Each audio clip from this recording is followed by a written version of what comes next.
Students आज बहुत ही energy के साथ पढ़ेंगे क्योंकि एनसीईआरटी का बुक लाइन बाय लाइन बहुत ही इम्पॉर्टेंट है। एंड जैसे मैं आपको बताया था आज बुक से पढ़ते हैं, ठीक है। मैं पहले भी आप लोग को थोड़ा बहुत पढ़ा चुका हूँ, फिर भी मैं थोड़ा सा मतलब जो इम्पॉर्टेंट है वहाँ से मैं शुरू कर रहा हूँ। पूरा डिटेल्स में समझते हैं और बहुत ही सिंपल भाषा में समझाऊंगा, कोई भी सोफिस्टिकेटेड वर्ड्स यूज नहीं करूंगा, लोकल हिंदी लैंग्वेज में बात करते हैं, राइट। देखो, as stated earlier there are millions of plants and animals in the world. We know the plants and animals in our own area by the local names. ये तो आप लोग को मालूम है कि हर जगह डिफरेंट लोकल नेम्स होता है, चाहे वो प्लांट्स हो गया या एनिमल्स हो गया, हर जगह क्या वैरी करता है।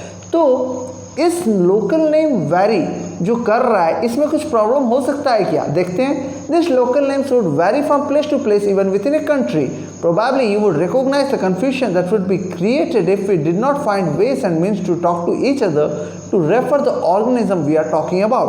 एग्जाम्पल ले लो, देखो अगर सोचो आप कहाँ के हो बेटा, आप छत्तीसगढ़ के हो। सोचो यहाँ पर कोई एक इंसान आ गया उड़ीसा से, ठीक है, और वो जाएगा मार्केट क्या खरीदने, ब्रिंजॉल। आप यहाँ पर क्या बोलते हो, ब्रिंजॉल को बैगन बोलते हो। वो आएगा और वो बताएगा यहाँ पर मुझे 1 किलो बैगनों चाहिए, क्योंकि उड़ीसा में बैगन को क्या बोलते हैं, बैगनों बोलते हैं। तो वो अगर वो आके यहाँ पर बोलेगा तो वो इंसान को समझेगा क्या, वो सब्जी वाला को समझेगा क्या? He won't be able to understand because he is telling the local language of Orissa. तो it will be a very major help or a great problem if they use this kind of language. तो एक particular language, एक particular name चाहिए जो name से हर कोई हर जगह समझ सकता है कि हाँ ये प्लांट ये या फिर ये एनिमल के बारे में ये बात कर रहे हैं, ठीक है। Hence there is a need to standardize the naming of living organisms such that a particular organism is known by the same name all over the world. This process is called as nomenclature. Nomenclature कुछ नहीं है बेटा, बहुत ही simple है। Nomenclature क्या है? एक particular name जो दिया जा रहा है, चाहे वो प्लांट्स हो या एनिमल्स हो या कोई भी लिविंग ऑर्गेनिज्म को, ताकि पूरे वर्ल्ड में जहाँ पर भी जाओ हर कोई समझ सके कि हाँ ये पर्सन इस ऑर्गेनिज्म के बारे में बात कर रहा है, ठीक है। Hence there is a need to standardize the naming of living organisms such that a particular organism is known by the same name all over the world. This process is called as nomenclature. Nomenclature क्या है, clear हो गया बेटा? Okay, obviously nomenclature or naming is only possible when the organism is described correctly and we know to what organism the name is attached to. This is identification. अच्छा nomenclature क्या है तो पता चल गया। अब आइडेंटिफिकेशन क्या है? अगर आप लोग कौन सा नाम, अगर उसका कोई नेम ही नहीं दिया जाएगा, वो कौन सा ऑर्गेनिज्म है, वो कौन सा क्लास का ऑर्गेनिज्म है, कौन सा फैमिली का ऑर्गेनिज्म है, आपको कुछ डिटेल्स नहीं पता होगा तो आप उसे आइडेंटिफाई कैसे करोगे? Therefore it is said obviously nomenclature or naming is only possible when the organism is described correctly and we know what organism the name is attached to.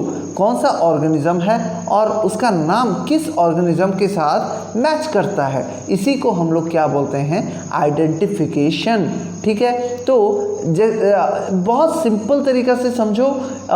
सोचो एक इंसान कोई कहाँ से आया, मतलब एक दूसरे जगह से आया, सोचो उड़ीसा से ही आया छत्तीसगढ़, और वो अभी तक आपका नाम नहीं बताया है, ठीक है, और आप कैसे समझ जाओगे कि वो इंसान क्या है? जब वो अपना आइडेंटिफिकेशन देगा तभी तो समझोगे, ठीक उसी तरह ही है, ठीक है।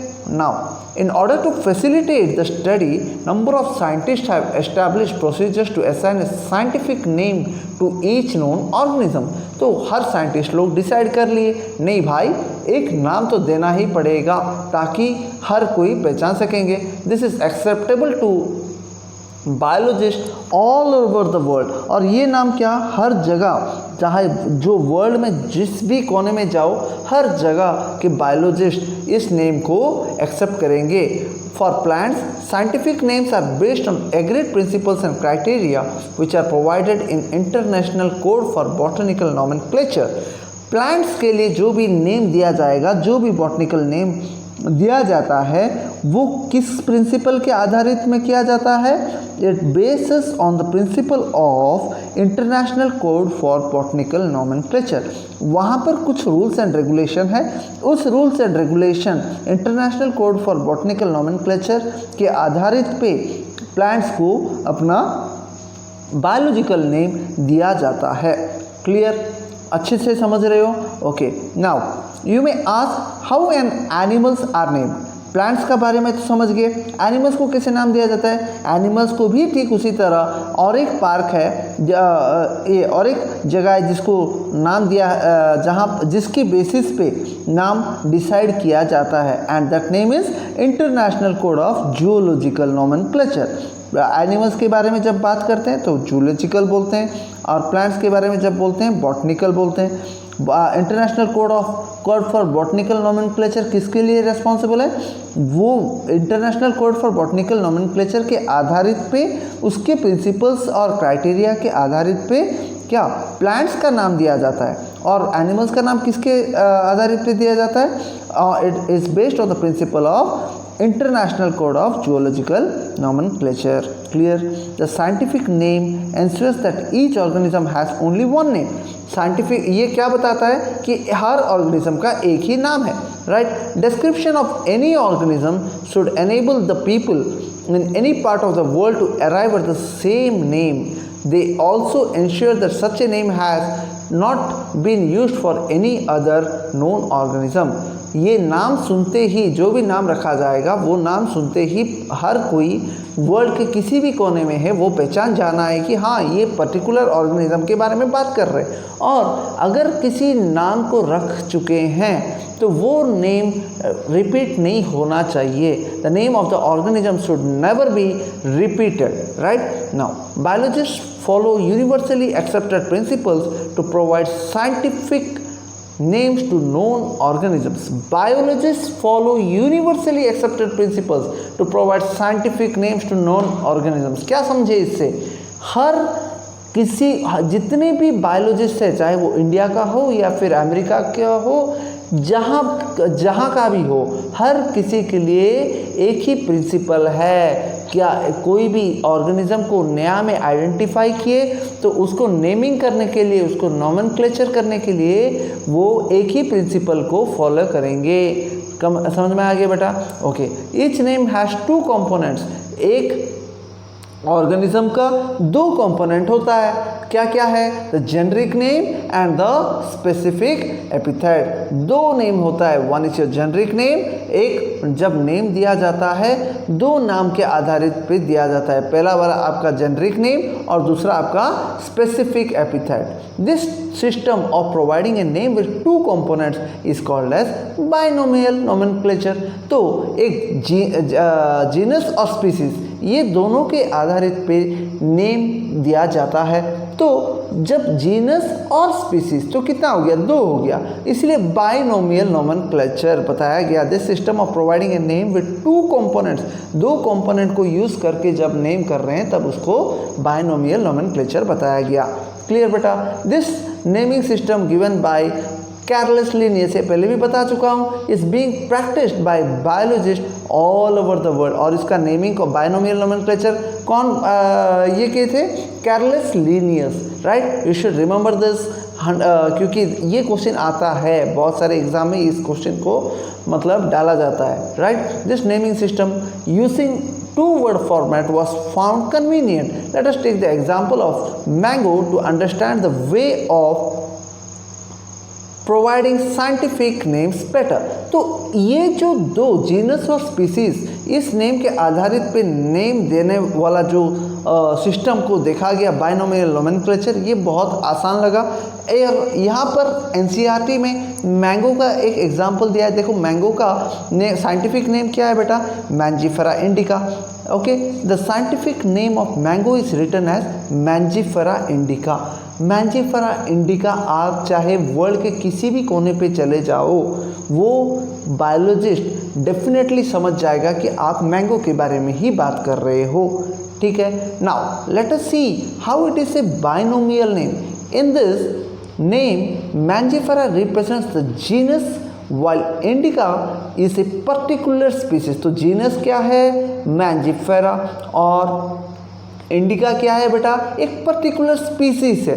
ठीक है, तो मैंजीफेरा एक जीनस है और इंडिका क्या है, it belongs to a particular species. तो ये दोनों को जब मिला देते हैं और क्या बाइनोमियल नोमेनक्लेचर के हिसाब से नाम दिया जाता है। राइट, नाउ इसका कुछ रूल्स है बेटा। Other universal rules of nomenclature are as follows. जहाँ पर भी जाओ कुछ रूल्स है नामकरण करने का। ठीक है, तो पहला रूल क्या बता रहा है, biological names are generally in Latin and written in italics. तो जो भी बायोलॉजिकल नेम दिया जाएगा वो सब क्या, लैटिन लैंग्वेज एक डेड लैंग्वेज है, लैटिन लैंग्वेज ऑलरेडी एक डेड लैंग्वेज है, फिर भी बायोलॉजिकल नेम्स को लैटिन लैंग्वेज में ही दिया जाता है। Biological names are generally in Latin and written, और कौन सा लेटर में लिखा जाएगा, इस जो नेम को आप जब लिखोगे तब आप लोग इटैलिक्स लेटर में लिखना है।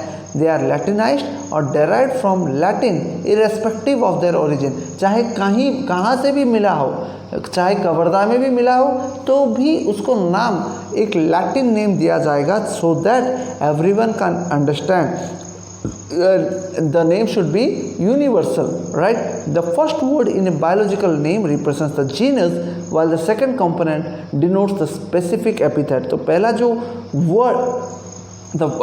वर्ड किसको रिप्रेजेंट करता है बेटा, जो भी बायोलॉजिकल नेम में पहला जो वर्ड है वो किसको रिप्रेजेंट करता है, it represents to the genus, while the second component denotes to the specific epithet. Both the words in a biological name when hand written are separately underlined और printed in italics to indicate their Latin origin.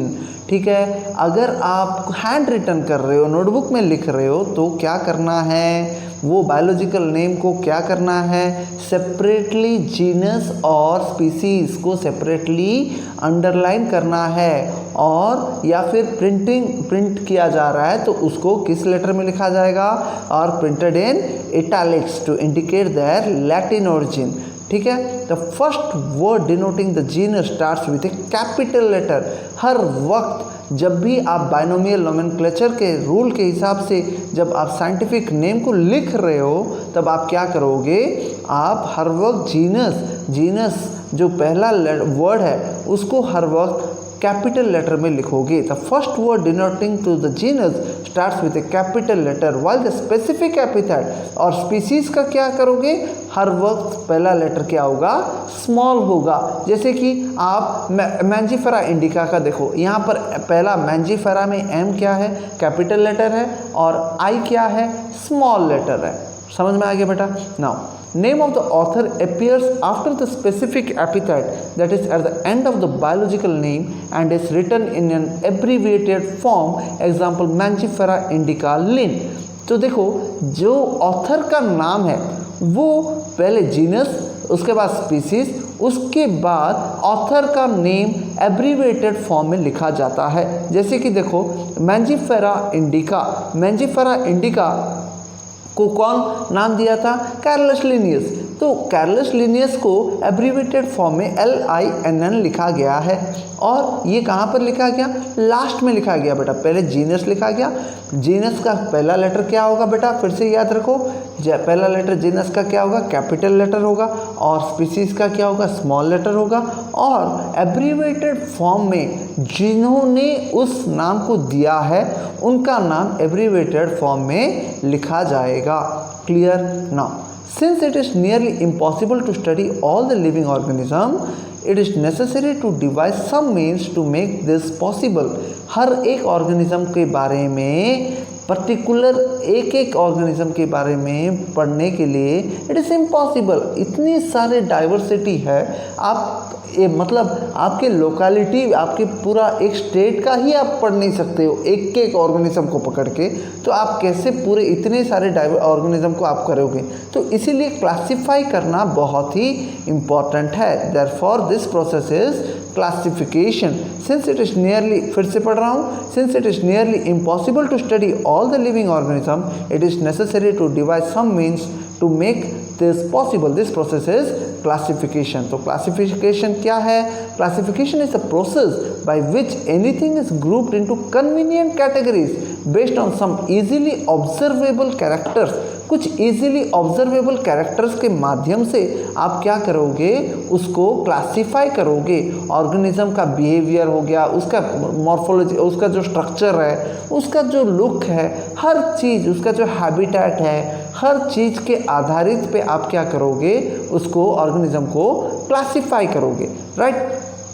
Now for example, एक example लेके देखते हैं। We easily recognise group such as plants और animals और dogs, cats और insect. आप कभी प्लांट को देख के बताए हुए कि हाँ नहीं, ये प्लांट नहीं है भाई, ये डॉग है, ऐसे कभी हो सकता है? नहीं, because you know that a plant has root, a stem और लीव्स। मैं बताऊंगा नहीं, डॉग क्या है भाई? रूट, डॉग का रूट होता है, स्टेम होता है, लीव्स होता है। क्या बोलोगे? हाँ, यू विल बी, कोई पागल भौंक रहा है बोल के आप सोचोगे, right? So we are much familiar with this example। इस एग्जाम्पल से आप जान सकते हो कि एक पर्टिकुलर उसका जो स्ट्रक्चर है, उसका जो ऑब्जर्वेबल कैरेक्टर्स है, उसके माध्यम में हम लोग क्या करते हैं? क्लासिफाई करते हैं कि ये प्लांट्स को बिलोंग करते हैं, ये डॉग जैसा दिख रहा है, सो दिस इज ऑफ ये dog, this is a cat और insect. The moment we use any of this three we use any of these terms, we associate certain characters with the organism in that group. What image do you see when you think of a dog? Obviously, each one of us will see dogs and not cats. Now, if we were not to think of Alsatians, we know what we are talking about. समझ गए? ये तो पहले भी बता दिया मैं।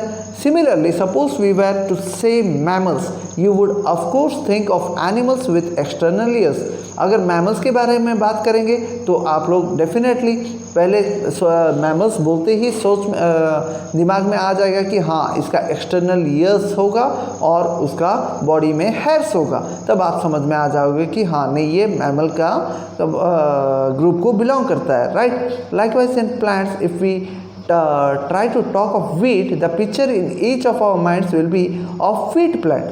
अगर वीट के बारे में हम लोग बात करते हैं तो हम लोग को ऑब्वियसली वीट प्लांट ही दिखाई देगा ना, नॉट ऑफ राइस और any other plant. Hence all these dogs, cats, mammals, wheat, rice, plant, animal, etc. are convenient categories we used to study organism। तो ये wheat हो गया, राइस हो गया, प्लांट, एनिमल, ये सब क्या है? ये ही एक क्लासिफिकेशन है जो कि हम लोग को आसान कर देता है पढ़ने के लिए। तो the scientific term for this categories, ये जो कैटेगरीज में डिवाइड किए हैं, ये जो कैटेगरीज में क्लासिफाई किए हैं, इस जो कैटेगरी को साइंटिफिक वर्ड क्या है? टैक्सा, टैक्सोनॉमी बोलते हैं ना, तो टैक्सा, इसको टैक्सा बताया जाता है। Here you must recognise that taxa can indicate categories at very different levels. Plants also form a taxa, wheat is also a taxa. Similarly, animals, mammals, dogs are all taxa. ठीक है? But you know that a dog is a mammal and mammals are animals. Therefore, animals, mammals and dog represent taxa at different levels. देखो यहाँ पर taxa को क्या है? Different taxa मतलब ये नहीं कि वो सिर्फ मतलब जो प्लांट्स है वो उसी को टैक्सा बताओगे, वो नहीं है। प्लांट्स हो गया, एनिमल्स हो गया, एनिमल्स के अंदर जो डॉग्स आते हैं, जो मैमल्स आते हैं, हर किसी को हम टैक्सा में ही मतलब कैटेगराइज करते हैं। Clear?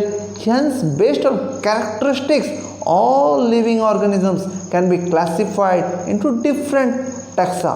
तो उनके अपने अपने कैरेक्टरिस्टिक, उनके अपने अपने लिविंग स्टाइल, उनके अपने अपने कैरेक्टर्स, उनका अपने अपने एक एक ऑर्गेनिज्म का डिफरेंट इंटरनल फिजियोलॉजी, हर चीज़ के हिसाब से क्या किया जाएगा, उनको डिफरेंट टेक्सा में डिवाइड किया, मतलब कैटेगराइज किया जाएगा. This process of classification is taxonomy. इस प्रोसेस को हम लोग क्या बोलते हैं, टैक्सोनॉमी. टैक्सोनॉमी क्या है, फिर से मैं बता दे रहा हूँ एक सिंपल लैंग्वेज में. देखो, जब एक सिस्टमैटिक्स बताया था, सिस्टमैटिक्स में के अंडर में एक सब टॉपिक क्या आता है, क्लासिफिकेशन आ जाता है. क्लासिफिकेशन जब क्लासीफाई करते हो तब उसको डिफरेंट कैटेगरीज में डिवाइड करते हो.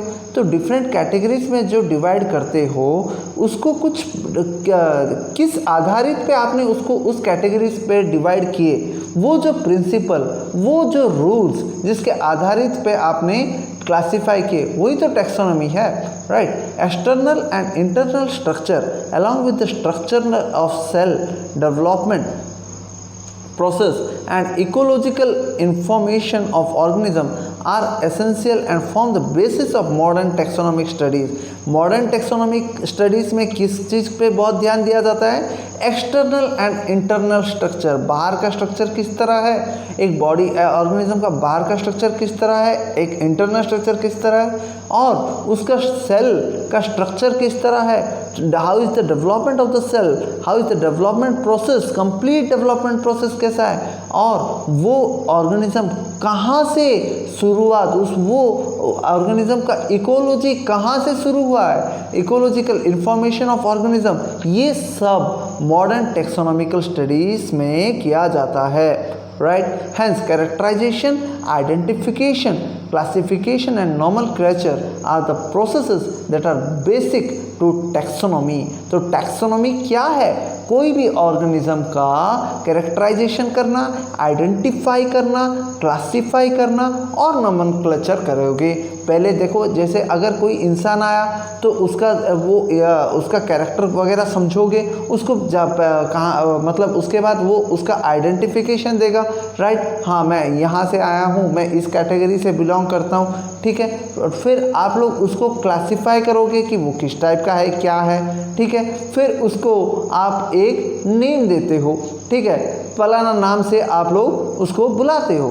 तो this is the process of taxonomy. Characterisation, identification, classification, nomenclature. कोई भी एक ऑर्गेनिज्म, चाहे आप कोई ऑर्गेनिज्म को आप जानते नहीं हो, ठीक है, सोचो एक नया ऑर्गेनिज्म आप लोग को मिल गया, चाहे वो कोई प्लांट भी दिख रहा है जिसको आप बिल्कुल नहीं जानते हो. ठीक है? उसका कैरेक्टर्स को स्टडी करोगे पहले.